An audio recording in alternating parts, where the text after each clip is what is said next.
आप सभी का प्राचीन इतिहास चैनल में स्वागत है। तो आज हम सीता जी की एक कहानी सुनाने जा रहे हैं। सीता जी ने बनाया भोजन, पर खाने को कोई नहीं आया। लंकापति रावण के वध के बाद जब अयोध्यापति प्रभु श्री राम की कीर्ति दूर दूर तक फैल रही थी, तो वह मर्यादा पुरुषोत्तम कहलाने लगे थे। तब एक दिन महादेव शिव की इच्छा भी मर्यादा पुरुषोत्तम श्री राम से मिलने की हुई। पार्वती जी को संग लेकर महादेव कैलाश पर्वत से उतरकर अयोध्या नगरी के रास्ते पर चल पड़े। भगवान शिव और मां पार्वती को अयोध्या आया देखकर श्री राम सीता जी बहुत खुश हुए। माता जानकी ने उनका उचित आदर सत्कार किया और स्वयं भोजन बनाने के लिए रसोई में चली गई। इस बीच भगवान शिव ने श्री राम जी से पूछा, आपके सेवक हनुमान जी दिखाई नहीं पड़ रहे हैं। श्री राम बोले, वे बगीचे में हैं। शिव जी ने श्री राम जी से बगीचे में जाने की अनुमति मांगी और पार्वती का हाथ थामकर बगीचे में आ गई। बगीचे की खूबसूरती देखकर उनका मन मोहित हो गया। आम के एक घने वृक्ष के नीचे हनुमान जी दीन दुनिया से बेखबर गहरी नींद में सोए थे और एक लय में खर्राटों से राम नाम की ध्वनि उठ रही थी। चकित होकर शिवजी और माता पार्वती एक दूसरे की ओर देखने लगी। माता पार्वती मुस्कुरा उठी और वृक्ष की डालियों की ओर इशारा किया। राम नाम सुनकर पेड़ की डालियां भी झूमने लगी थी और इनके बीच से भी राम नाम उच्चारित हो रहा था। शिवजी इस राम नाम की धुनी में मस्त मगन होकर खुद भी राम राम कहकर नाचने लगी। माता पार्वती जी ने भी अपने पति का अनुसरण किया और अपने कोमल पांव थिरकाने लगी।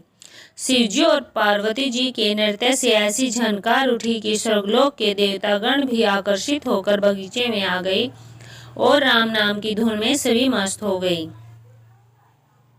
माता जानकी भोजन तैयार करके प्रतीक्षारत थी, परंतु संध्या गिरने तक भी अतिथि नहीं पधारे। तब अपने देवर लक्ष्मण जी को बगीचे में भेजा।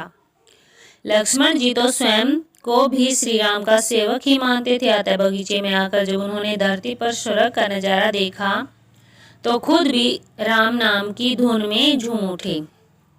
महल में माता जानकी परेशान हो रही थी कि अभी तक भोजन ग्रहण करने कोई भी क्यों नहीं आया।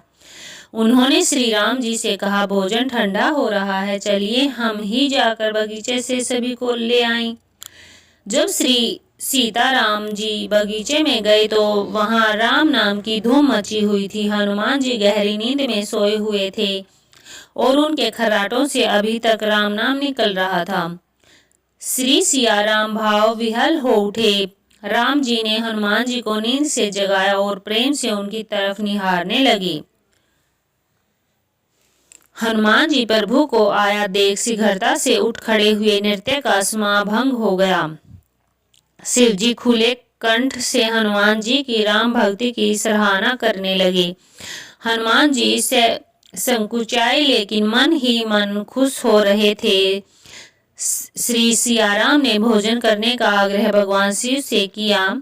सभी लोग महल में भोजन करने के लिए चल पड़े। माता जानकी भोजन परोसने लगी। हनुमान जी को भी श्री राम जी ने पंक्ति में बैठने का आदेश दिया।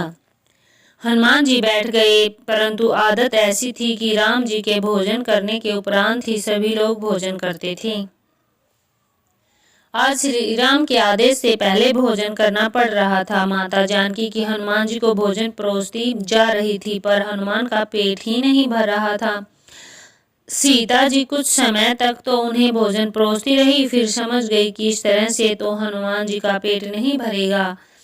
उन्होंने तुलसी के एक पत्ते पर राम नाम लिखा और भोजन के साथ हनुमान जी को परोस दिया। तुलसी पत्र खाते ही हनुमान जी को संतुष्टि मिली और वह भोजन खाकर उठ खड़े हुए। भगवान शिव ने प्रसन्न होकर हनुमान जी को आशीर्वाद दिया कि आपकी राम भक्ति युगों युगों तक याद की जाएगी और आप संकट मोचन कहलाएंगे। संकट हरे मिटे सब पीरा, जो सुमरे हनुमत बीरा। तो यह थी सीता माता की एक कहानी। ऐसी अच्छी अच्छी कहानियों के लिए हमारे चैनल को लाइक, शेयर और सब्सक्राइब जरूर करें। धन्यवाद।